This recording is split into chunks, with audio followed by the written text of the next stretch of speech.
I'm Captain Ellie Ernest, 32 years old, and I built my career in the Army the same way I built my life, through discipline and showing up when it mattered.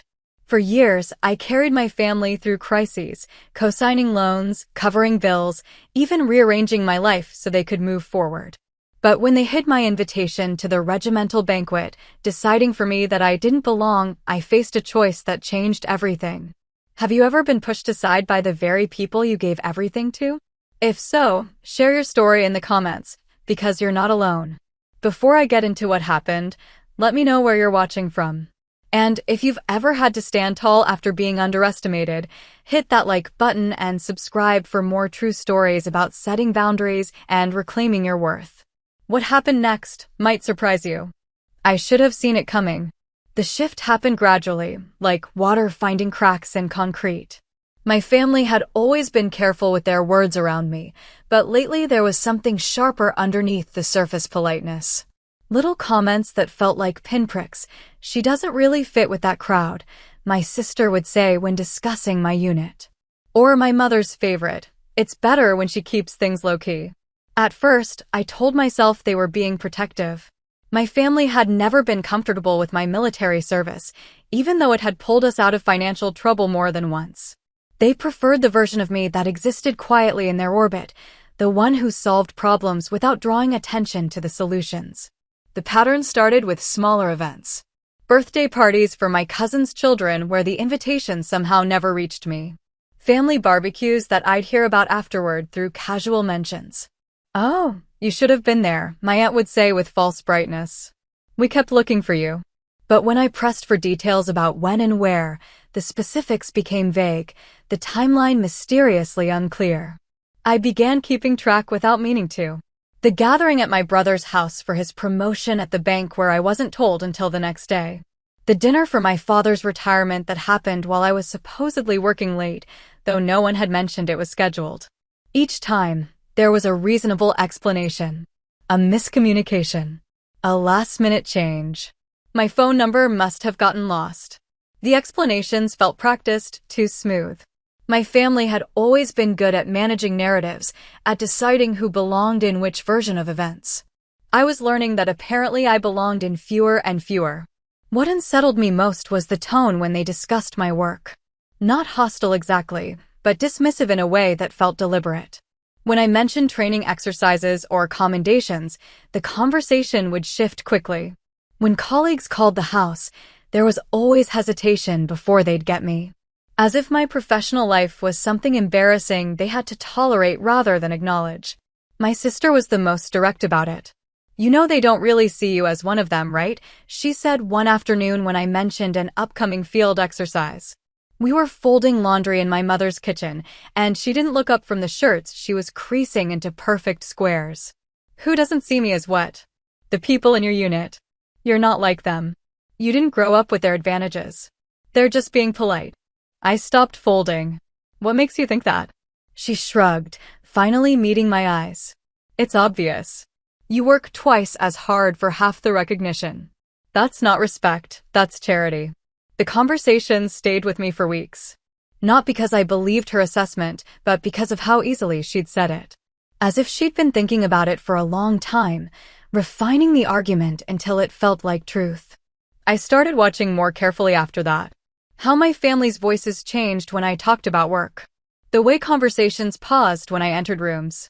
The small editorial decisions about which stories got repeated and which ones disappeared. My mother was subtler but more consistent. She had a way of redirecting praise that felt supportive until you analyzed it later. When I mentioned a commendation, she'd smile and say something like, "Well, you always were good at following instructions." When I talked about leading training sessions, she'd nod and add, "It's nice they give you those little responsibilities." The diminishment was so gentle it took me months to recognize it as intentional. My father's approach was different. He'd listen with apparent interest, ask follow-up questions, even express pride in my accomplishments. But he never brought them up later. Never mentioned my service when talking to neighbors or colleagues. It was as if my professional life existed only during the specific moments I chose to discuss it, disappearing from the family record as soon as the conversation ended. The exclusions became more frequent. More obvious. A family photo session where I was told the wrong time. A cousin's graduation party that I learned about from a neighbor who mentioned seeing everyone there. Each incident had its own explanation, but the pattern was unmistakable. I found myself double-checking information, asking direct questions about dates and times, trying to pin down details that used to flow naturally. My family seemed amused by what they probably saw as newfound paranoia. "Why are you being so controlling about this?" my sister asked when I requested written details about my nephew's birthday party. But I wasn't being paranoid. I was being careful, learning to protect myself from people who had decided I needed protection from my own life. The irony wasn't lost on me. In my unit, I was known for reliability, for being someone who could be counted on to handle difficult assignments without drama or complaint. I'd built trust through consistency, earned respect through competence. My superiors knew they could depend on me to deliver results without requiring management or ego maintenance. That version of me seemed to threaten my family in ways I was only beginning to understand. They preferred me uncertain, seeking their approval, grateful for their inclusion rather than confident in my own worth. The regimental banquet invitation should have been the wake-up call I needed. But I had become so accustomed to being forgotten that when it didn't arrive, I didn't question it. I simply accepted that I wasn't important enough to include in the formal ceremonies. It felt consistent with everything else. The gradual editing of my presence from family events. The subtle suggestions that I was overestimating my significance in professional settings. The careful cultivation of a narrative where I was grateful to be tolerated rather than valued for my contributions. I stayed home that night, reading and trying not to think about the celebration happening without me. Trying not to calculate how many of my colleagues would notice my absence or wonder why I hadn't come. What I couldn't have predicted was that someone would refuse to let the evening continue without me there. That my absence would be seen not as appropriate discretion, but as a problem that needed solving. That was the beginning of understanding how completely my family had managed to distort my sense of my own importance, and how much I had been willing to accept their version of who I was rather than trust what I knew to be true. The night of the regimental banquet, I sat in my apartment reading a novel I'd been meaning to finish for months. The book was good, engaging enough to keep my attention, but part of me kept listening for sounds from outside. Cars pulling up to the building next door. Voices of neighbors heading out for their own evening plans. I told myself I was content to be home. That formal dinners weren't really my preference anyway. That I'd probably feel out of place trying to make conversation with people I primarily knew through work. But the quiet felt wrong. Too complete.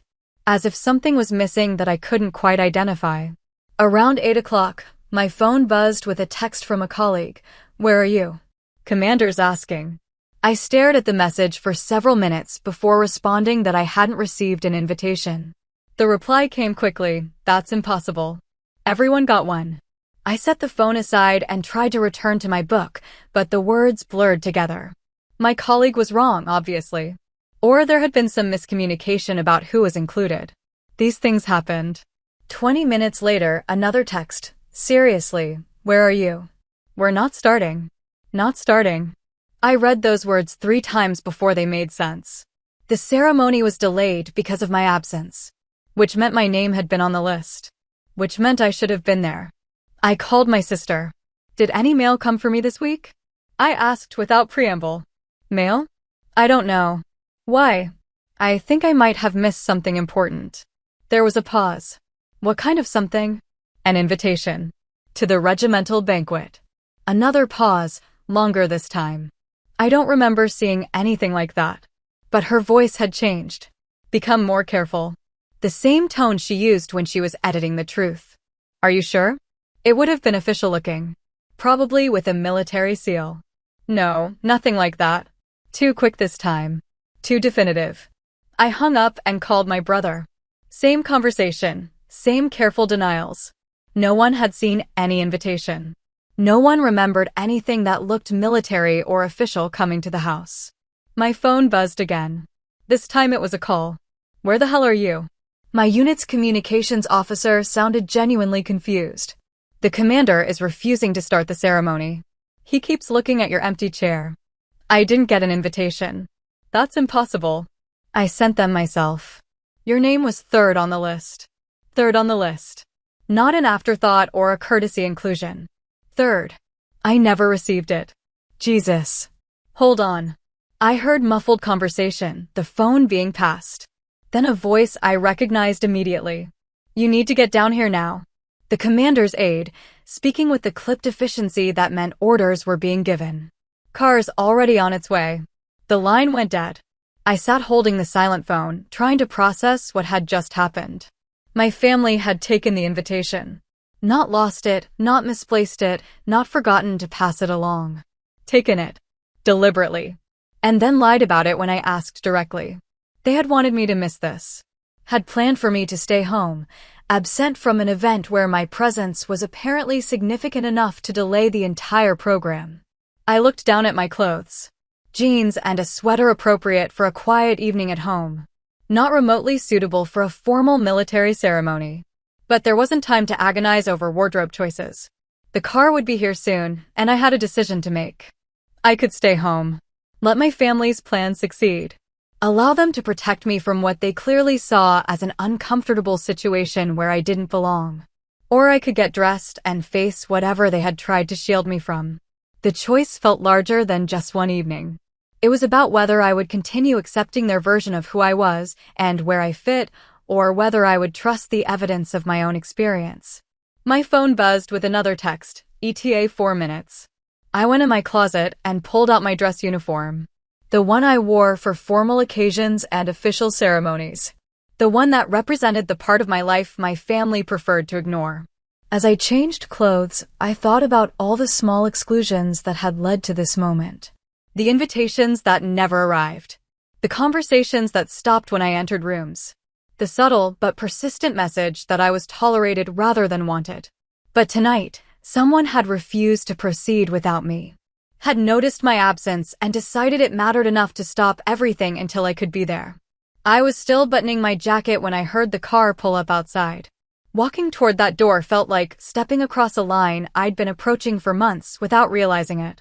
On one side was the version of me that accepted my family's limitations, that made myself smaller to fit their comfort level. On the other side was the person my colleagues saw, the one whose absence could bring a formal ceremony to a halt. The aide was waiting by the passenger door when I came outside. He nodded once, efficiently, as if my delayed arrival was a logistical problem that had been solved rather than a personal crisis that had been exposed. They're holding everything, he said as I got into the car. Should be there in 10 minutes. As we pulled away from my building, I caught myself checking the rearview mirror. Not for traffic, but to see if any lights were on in my family's windows. If anyone was watching me leave. But the street looked empty. Normal. As if nothing significant was happening. Which was exactly how they had wanted it to stay. The weight of that realization settled over me during the drive to the banquet hall. My family hadn't just hidden the invitation on impulse. They had made a calculated decision about who I was and where I belonged. This hadn't started with the banquet. It went back years, to every time I had stepped up when they needed help. Every financial crisis I had quietly resolved. Every family emergency where I had rearranged my life to provide support they couldn't find anywhere else. I remembered my brother's mortgage application 3 years ago, when the bank needed additional income verification to approve his loan. I had co-signed, using my military service record and steady pay to guarantee approval. The house he bought with his wife and children became possible because of my signature on those documents. But when they hosted the housewarming party, I was told about it afterward. We kept it small, my sister-in-law had explained. Just immediate family. I was immediate family when they needed my credit score. I became extended family when they wanted to celebrate. The pattern was there in every major family event over the past 5 years. My nephew's school fundraiser, where I had bought half the raffle tickets, then wasn't invited to the awards dinner where he received recognition. My cousin's wedding, where I had helped pay for the reception venue, but was seated at the back table with distant relatives I'd never met. Each time, they had found ways to include my resources while excluding my presence. To benefit from my stability while treating my contributions as unremarkable. In my unit, the dynamic was completely different. I had earned my position through competence, maintained it through reliability. When superior officers needed someone for difficult assignments, my name came up because they knew I would deliver results without requiring constant oversight. I had worked with teams where trust was built through performance, where respect was earned through consistency, where what mattered was whether you could be counted on when stakes were high. That world made sense to me. It operated on clear principles: prove your worth, honor your commitments, support your teammates. Success was measured by results rather than politics. My family seemed to find this version of me threatening. The competent, reliable person my colleagues depended on didn't match the image they preferred to maintain. They wanted me grateful and deferential, appreciative of whatever inclusion they chose to offer. The car pulled up to the banquet hall, and through the large windows I could see the assembled crowd. Officers in dress uniform, civilian guests in formal attire.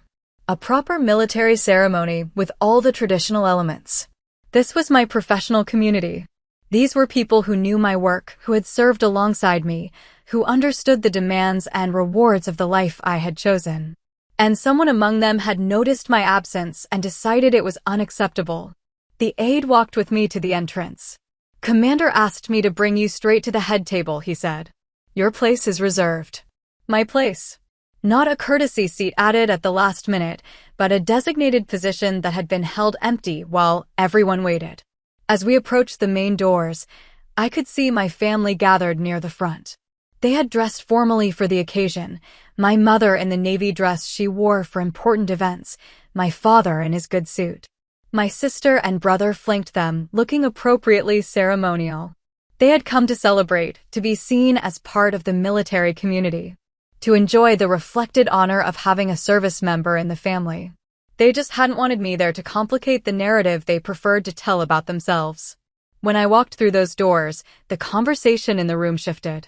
Not stopped, but changed pitch. People turned to look, and I saw recognition in faces throughout the crowd. Colleagues who had worked with me. Superior officers who knew my record. Fellow service members who had shared assignments and challenges. The commander was standing at the podium, but when he saw me enter, he stepped away from the microphone and nodded once. A slight inclination of his head that somehow conveyed both acknowledgement and approval. The aide guided me toward the head table, where an empty chair waited with my name card perfectly positioned. As I moved through the room, I felt the energy change. Conversations resumed, but with a different quality.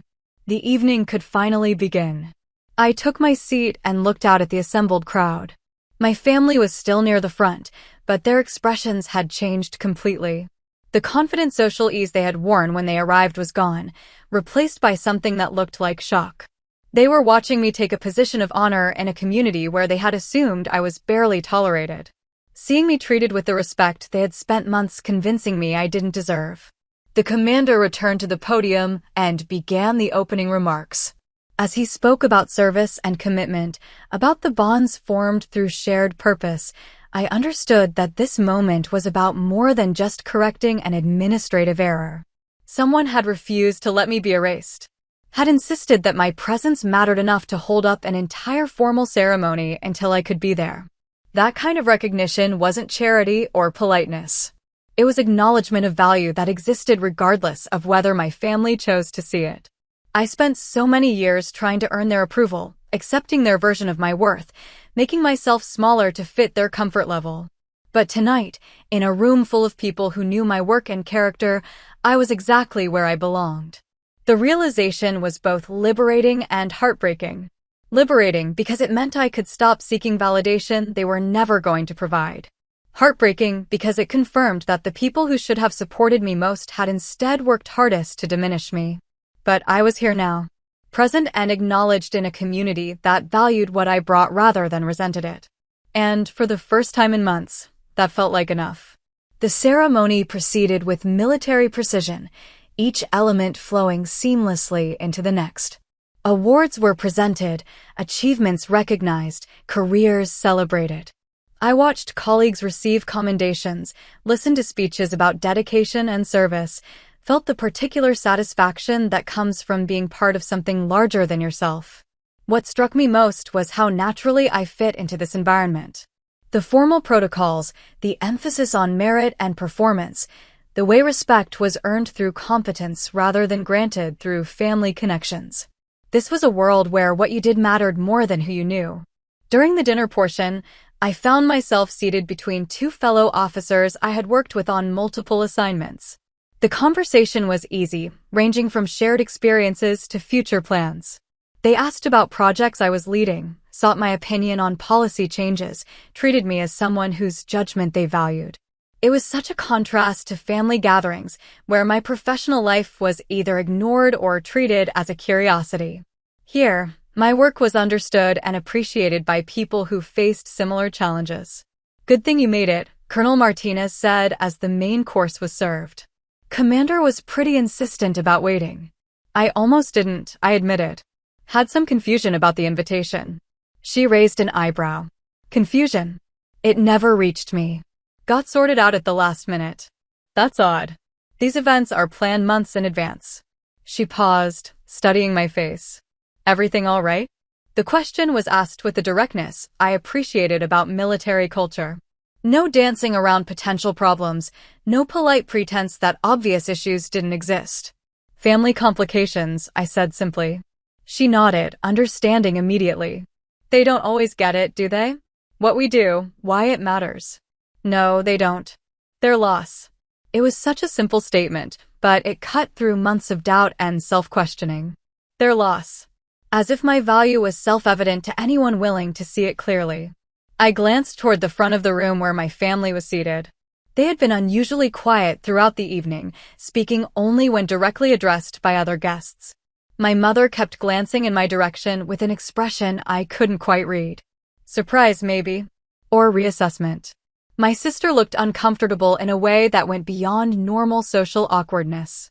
She kept checking her phone, as if looking for an excuse to leave early. But my father seemed genuinely interested in the ceremony.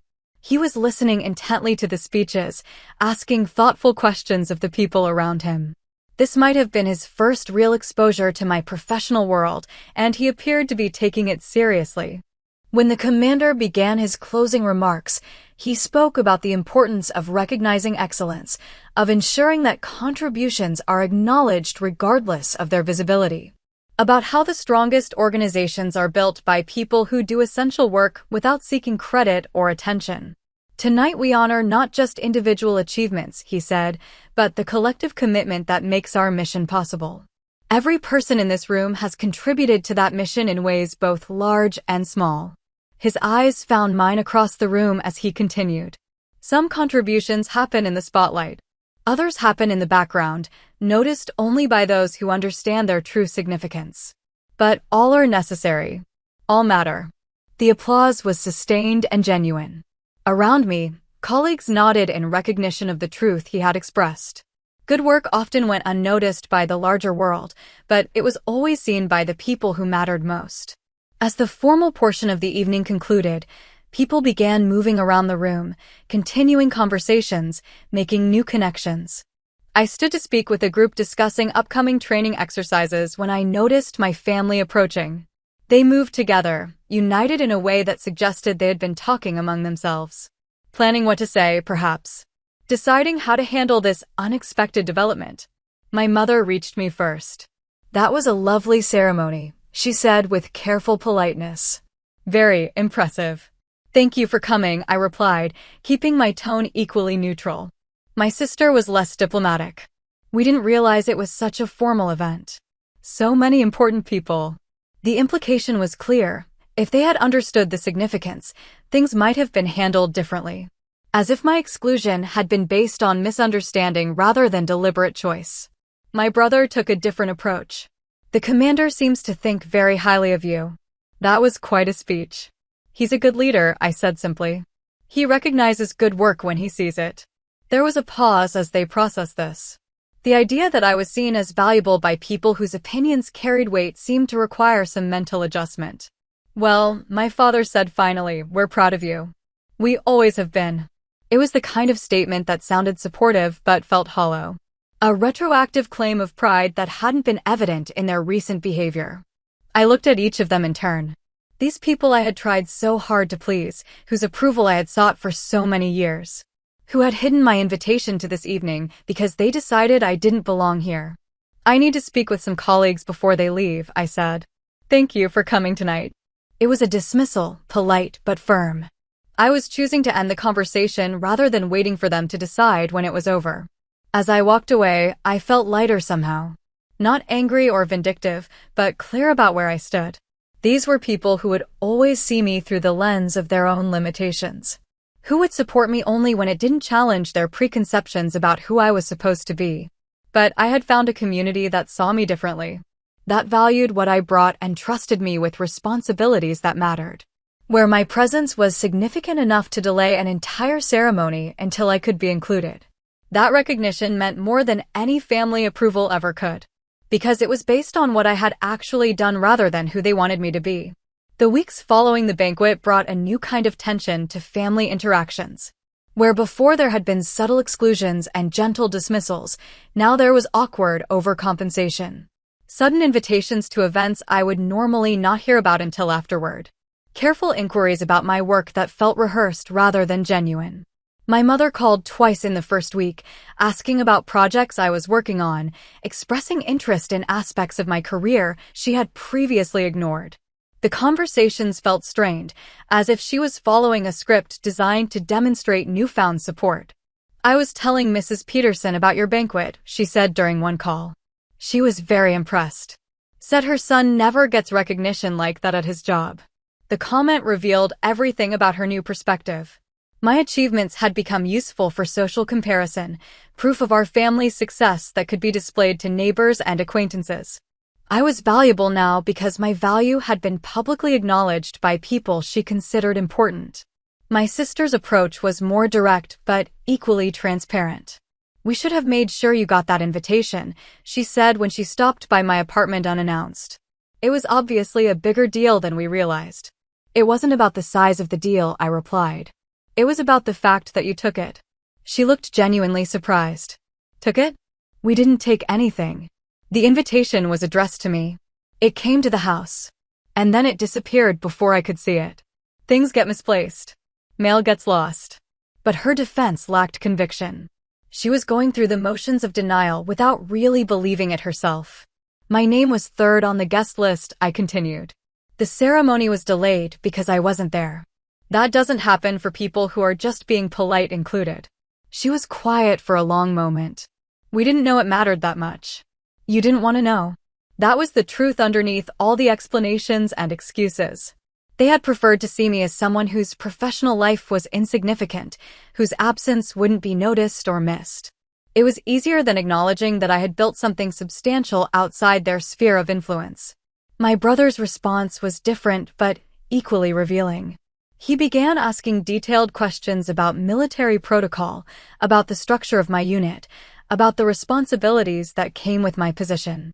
It was as if he was trying to understand a world he had previously dismissed as irrelevant.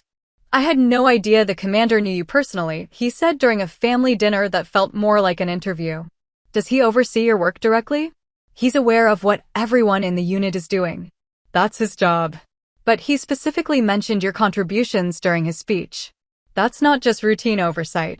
I could see him recalculating my position within an organization he was beginning to understand had its own hierarchy and standards, where success was measured by different criteria than the ones he was familiar with. The most significant change came from my father. He had always been the most supportive of my career choice, but in a distant way that suggested he didn't fully grasp what it involved. After the banquet, his questions became more specific, more engaged. What kind of training do you design? He asked. Who decides what skills need to be taught? I assess needs based on mission requirements and current capability gaps, I explained. Then I develop programs to address those gaps. So you're basically running continuing education for the entire unit. That's part of it, yes. He nodded slowly. That's a significant responsibility. It was the first time anyone in my family had used the word significant to describe any aspect of my work. The acknowledgement felt both validating and sad. Validating because it represented genuine recognition of what I did. Sad because it had taken public confirmation from outside sources before they were willing to see it. But the overcompensation felt hollow. Their new interest in my career seemed motivated by social embarrassment rather than genuine pride. They had been caught underestimating me in a public setting, and now they were trying to recover from that mistake. The real test came when my cousin graduated from nursing school, and my aunt planned a celebration dinner. In the past, I might have heard about it afterward or received a last-minute invitation that felt like an obligation. This time, my aunt called personally to invite me, asking about my schedule and dietary preferences with the kind of attention usually reserved for honored guests. "We're so hoping you can make it," she said. "The family wants to hear more about your work." The family wants to hear. As if my professional life had suddenly become a topic of general interest rather than something to be politely ignored. I accepted the invitation, curious to see how this new dynamic would play out in a larger group setting. The dinner was held at a nice restaurant, the kind of place we went for significant occasions. When I arrived, I was seated in a position of prominence, next to my cousin who was being celebrated. Throughout the meal, various relatives asked questions about military life, about my responsibilities, about the career path I had chosen. The attention felt performative, as if they were demonstrating their newfound respect for an audience that included me. But one conversation stood out as genuine. My cousin, the nursing school graduate, asked about the parallels between military and medical training. About how you prepared people for high-stress situations where mistakes had serious consequences. "It must be hard to design training for scenarios you hope people never encounter," she said. "That's exactly the challenge," I agreed. "You have to make it realistic enough to be useful without making it traumatic." We deal with something similar in clinical rotations. Practice that feels safe but prepares you for real emergencies. It was the kind of professional conversation I rarely had with family members. Someone understanding the actual substance of my work rather than just its social implications. As the evening progressed, I realized that my family's new attention was both more and less than I had once wanted. More in the sense that they were finally acknowledging my achievements. Less because the acknowledgement felt strategic rather than authentic. They were responding to external validation rather than developing their own appreciation for who I had become. The commander's recognition mattered to them because it came from someone they considered authoritative, not because they had independently concluded that my work was valuable. That distinction felt important. It meant their approval was still conditional, still dependent on outside confirmation of my worth.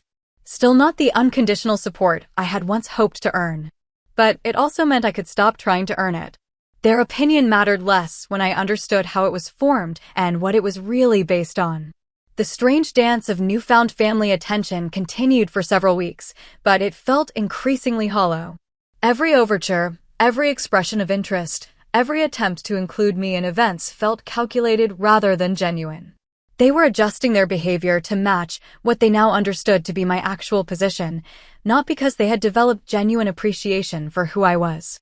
My mother's phone calls became predictably regular, always timed for weekend evenings when she assumed I would be home and available to chat. The conversations followed a pattern: polite inquiries about my work, careful questions about upcoming events, offers to help with things I had never needed help with before. "Are you eating well?" she asked during one call. "I could bring over some of that casserole you used to like." It was such a transparent attempt at care that it felt almost insulting. For years, she had shown no concern about whether I was managing my daily life adequately. Now, suddenly, my nutrition was a priority. "I'm fine, Mom. I've been taking care of myself for quite a while." "Of course you have." I just thought. She trailed off, unable to articulate what she had thought without acknowledging how little attention she had paid to my actual needs. My sister's efforts were even more obvious. She began including me in group texts about family news, forwarding articles she thought might interest me, suggesting activities we could do together.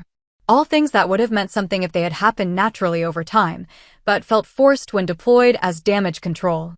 The breaking point came when she suggested we go shopping together for something appropriate to wear to professional events. "I have appropriate clothes," I told her. "I know, but maybe we could find something really special. Something that makes a statement." "What kind of statement?" She hesitated, realizing she had revealed more than intended. "Just something that shows how well you're doing." There it was. The underlying assumption that I needed help projecting success rather than simply being successful. That presentation mattered more than substance, and that my family's guidance was necessary to achieve the right image. I'm not trying to make statements with my wardrobe, I said. I'm trying to do my job well. But image matters in professional settings. First impressions are important. She was trying to be helpful, but the help was based on a fundamental misunderstanding of how my work environment actually functioned. In my unit, credibility came from competence and reliability, not from fashion choices or social performance. The most uncomfortable moment came when my brother suggested hosting a dinner party where I could meet some of his professional contacts. The offer was presented as a favor, an opportunity to expand my network through his connections. I appreciate the thought, I said, but I don't need help making professional connections. Everyone can benefit from networking. I know some people in government contracting who might be interested in military consulting work. I'm not looking for consulting work, but it could be lucrative. A way to leverage your experience. The conversation revealed how little he understood about my career goals or my satisfaction with my current position. He was projecting his own values onto my situation, assuming that financial optimization was the primary motivation for professional decisions. I like what I do, I explained. I'm good at it, it's meaningful work, and I'm exactly where I want to be. He looked genuinely puzzled. But don't you want to maximize your earning potential? Not at the expense of work I find fulfilling. It was a concept he struggled to grasp.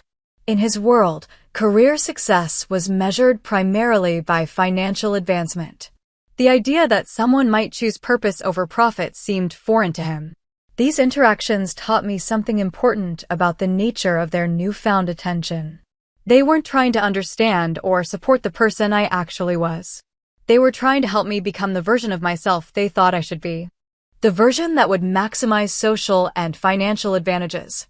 That would reflect well on the family. That would justify their investment in showing interest in my life. But they still weren't interested in my actual thoughts, goals, or values. They wanted to help me succeed according to their definition of success, not to understand what success meant to me.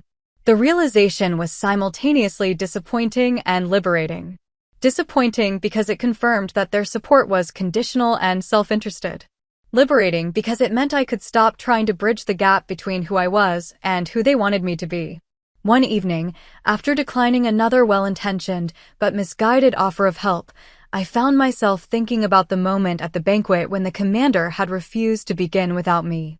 That recognition hadn't been about potential or possibility. It had been about acknowledgement of value that already existed. Someone had noticed my absence and decided it mattered enough to halt everything until it could be corrected.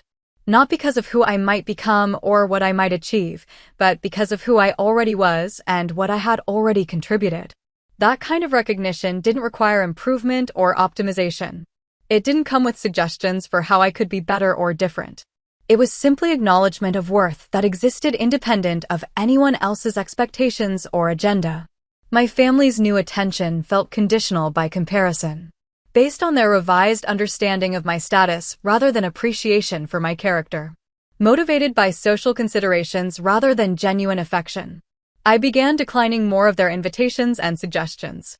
Not out of anger or punishment, but out of clarity about what kinds of relationships actually served my well-being. I was learning to distinguish between people who supported who I was and people who supported who they thought I should be. Between recognition that was given freely and recognition that came with expectations attached. The difference was becoming more important to me than the recognition itself. The distance I began creating wasn't dramatic or confrontational. I simply stopped accepting every invitation, stopped answering every phone call immediately, stopped making myself available whenever they decided my presence might be useful. My responses became more measured, more selective. When my mother called with social updates I hadn't asked for, I listened politely, but didn't extend the conversations with follow-up questions. When my sister suggested activities that felt more like performance than genuine connection, I found polite ways to decline. The shift was subtle but noticeable. They began expressing concern about my withdrawal, as if my previous availability had been the natural order rather than a pattern I had chosen to maintain. You seem distant lately, my mother said during one of our increasingly brief phone calls. Is everything all right? Everything's fine. I've just been busy. Too busy for family? The question carried an implicit accusation, as if my reduced availability was a moral failing rather than a healthy boundary. As if I owed them unlimited access to my time and attention regardless of how they had treated that access in the past. I'm here when things matter, I said simply. Everything matters. Family is supposed to be a priority. But they hadn't treated me as a priority when they decided I didn't belong at the banquet. Family had been convenient then, something they could edit according to their preferences. My brother tried a different approach. We miss spending time with you, he said during a rare visit to my apartment. It feels like you're pulling away from everyone. I'm not pulling away. I'm just being more intentional about how I spend my time. What does that mean? It means I'm choosing activities and relationships that feel genuine rather than obligatory. He looked uncomfortable with the implication. Are you saying our relationship feels obligatory? I'm saying some of our interactions have felt performative lately. Like you're trying to demonstrate something rather than just being with me. The conversation that followed was the most honest we had shared in months. He admitted that the banquet had been eye-opening in terms of understanding my professional life. That they had underestimated my position and importance within my unit. We made assumptions, he said. Maybe we were wrong about some things. Maybe? He sighed. Okay, we were wrong. We didn't understand what you had built for yourself. It was the closest to an actual apology I had received from any of them. Not just acknowledgement of misunderstanding, but admission of active misjudgment. The thing is, I said carefully, I don't need you to understand my work. But I do need you to respect that it matters to me. We do respect it. Now you do. Because other people confirmed its value. But what about next time? What happens when I care about something that doesn't have external validation you can recognize? He didn't have an answer for that. Because we both knew the pattern. Their support was reactive rather than proactive, dependent on social proof rather than trust in my judgment. The conversation marked a turning point in how I approached family relationships. I stopped trying to educate them about my work or convince them of my worth. I stopped seeking their approval for decisions they weren't equipped to evaluate. Instead, I began treating them as people I cared about who had significant limitations in their ability to understand or support certain aspects of my life. Not enemies or adversaries, but not reliable allies either. The change felt profound. Instead of constantly trying to bridge the gap between their perceptions and my reality, I simply accepted that the gap existed and stopped making it my responsibility to close it. My energy went instead toward relationships that didn't require constant explanation or justification. Colleagues who understood the demands of my work. Friends who appreciated my values and choices. People who saw me clearly and supported what they saw. The relief was immediate and sustained. Conversations became easier when I wasn't trying to manage how people perceived me. Decisions became clearer when I wasn't factoring in approval from people whose judgment I had learned not to trust. 3 months after the banquet, my unit received notification of a major training exercise that would require extensive preparation and coordination. The assignment came with additional responsibilities and recognition, the kind of opportunity that marked significant career advancement. When I mentioned it to my family, their responses were predictably enthusiastic. Congratulations, expressions of pride, offers of celebration. All the support I had once wanted desperately to receive. But it felt different now. Their excitement was based on understanding that this was objectively good news rather than appreciation for what it meant to me personally. They were happy because they had learned that my success reflected well on them, not because they understood or shared my actual goals. The distinction mattered less than it once had. I was no longer seeking their validation or trying to earn their pride. Their approval had become irrelevant to my sense of accomplishment. What mattered was that I had been chosen for this assignment based on proven competence and demonstrated reliability. That my superiors trusted me with responsibilities that would challenge and stretch my capabilities. That I was continuing to build something meaningful within a community that valued what I brought. My family's reaction was simply additional information, neither particularly important nor particularly troubling. They were who they were, with the limitations and biases that came with their perspective. I was who I was, with strengths and capabilities they couldn't diminish and achievements they couldn't erase. The banquet had taught me the difference between recognition that mattered and recognition that was merely convenient. I had stopped waiting for them to see me clearly. I had found people who already did. 6 months later, I received an invitation to my cousin's wedding. Not a last-minute addition or a courtesy inclusion, but an early invitation with my name properly spelled and my correct address. A small thing, but telling in its attention to detail. I accepted, curious to see how family dynamics had settled into their new configuration. The wedding was held at a vineyard outside the city, elegant and well-planned, the kind of celebration that brought together extended family from multiple generations. When I arrived, I was greeted with genuine warmth by relatives I rarely saw.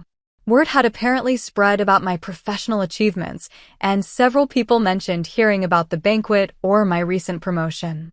But the conversations felt different from the awkward overcompensation I had experienced months earlier. My aunt, the mother of the bride, approached me during the cocktail hour.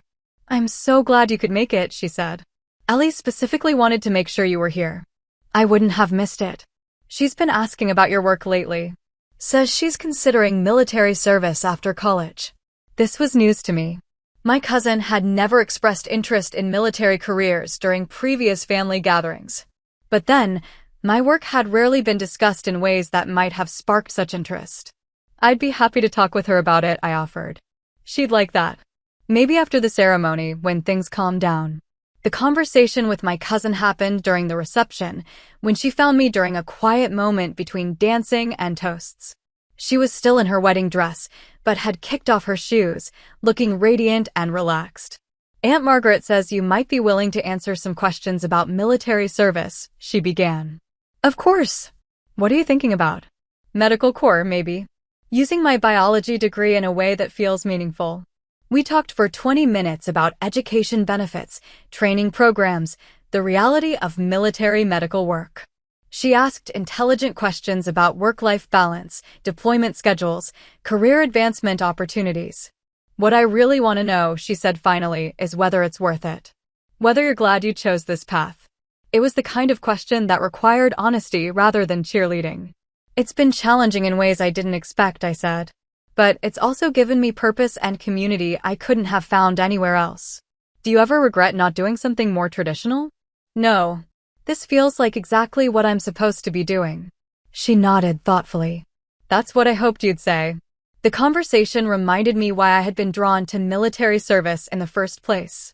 Not for external recognition or family approval, but for the sense of being part of something larger and more meaningful than individual advancement. Later in the evening, I found myself seated at a table with my immediate family for the first time since the banquet. The conversation was relaxed, focused on the wedding and shared memories rather than my work or their attempts to engage with it. My father told stories about my cousin's childhood, my mother shared memories of planning family celebrations, my siblings contributed their own recollections. I listened and participated naturally, enjoying the warmth of shared history without feeling the need to prove anything or defend my choices. At one point, my brother mentioned a work challenge he was facing, asking for my perspective on managing team dynamics during stressful periods. The question was straightforward, seeking practical advice rather than trying to demonstrate newfound respect for my expertise. "The key is consistency," I said. "People need to know they can count on you to be the same person regardless of external pressure." "That makes sense. Thanks." It was such a normal interaction, the kind of casual exchange that happens naturally between people who respect each other's experience. No performance, no hidden agenda, just family members sharing useful perspectives. As the evening wound down, I realized that something had shifted in these relationships. Not dramatically, not completely, but enough to matter. My family seemed to have settled into a more realistic understanding of who I was and what I had accomplished. They weren't trying to manage my image or optimize my choices anymore. They weren't treating my success as something they needed to help me maintain. They were simply accepting that I was a competent adult who had built a satisfying life according to my own values. The change wasn't perfect. There were still moments of misunderstanding, still assumptions that revealed the limits of their perspective. But the frantic overcompensation had ended, replaced by something that felt more like ordinary family relationships. More importantly, I had stopped needing their understanding or approval to feel confident in my choices. The validation I once sought from them had become irrelevant to my sense of self-worth. When someone at work asked me later whether my family had ever come around to appreciating my career, I realized the question missed the point. Their appreciation was no longer the measure of my success. I had found my place in a community that valued what I brought, surrounded myself with people who saw me clearly, built a life that felt meaningful according to my own standards. Their opinion was just additional data, neither particularly important nor particularly troubling. The banquet had taught me the difference between belonging and being tolerated, between recognition and validation seeking. I had learned to distinguish between relationships that supported who I was and relationships that required me to be someone else. That knowledge felt like the most valuable outcome of the entire experience. Not the professional recognition, not the family drama, but the clarity about where I belonged and with whom. I belonged with people who noticed when I wasn't there and refused to proceed without me. People who valued my contributions and trusted my judgment. People who saw my presence as essential rather than optional. Everything else was just background noise. That night taught me something simple but powerful. Sometimes the people who should support you most will be the first to hold you back. But when you stop waiting for their approval, you find out who truly values you. Have you ever had family or friends try to downplay your success? How did you handle it? And do you think it's better to confront them head-on or to quietly set boundaries and move forward? Drop your thoughts in the comments. I'd love to hear your take. And don't forget to like, share, and subscribe if you want more true stories about standing your ground and reclaiming your worth.